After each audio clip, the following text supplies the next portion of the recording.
Give us your thesis on rent control across Canada. I'm a big opponent of rent control. I've written articles about rent control and how it creates dilapidated properties and landlords not wanting to put money back and deferred maintenance and what have you. But give us your economist view of rent control and how it affects it. Not the pure math, and lots of economists have already talked about this. The problem with rent control is when you artificially way down prices, and what you're doing is going to constrain something on the supply side because you're already driving demand.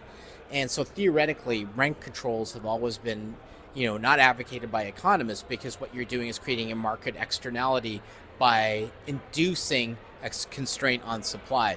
And that's exactly what we've seen in Canada. Because of the rents artificially being held down and not to market, many developers who create the supply for homes do not come out in the market, which is very different than the United States. In the United States, when rents start to accelerate, developers come out, they build a lot of supply, sometimes too much supply. Sometimes hyper supply, which is an issue in the U.S., has never really been an issue in Canada that I've ever heard of. That, if people are concerned about where rents are and advocacy for people who are paying those rents, the one thing you see in the United States is rents actually go down.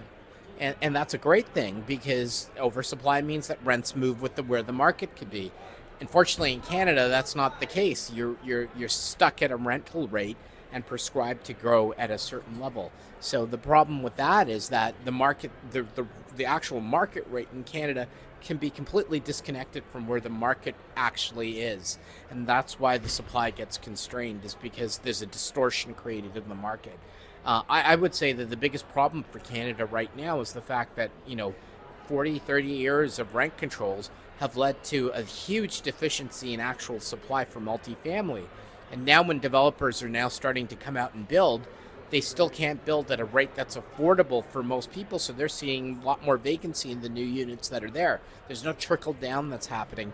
And the whole problem with that stems from the fact that nobody wanted to build, given the rent controls that were there had suppressed rents to a level that wasn't economic to build. To compound that as well, Canada has one of the highest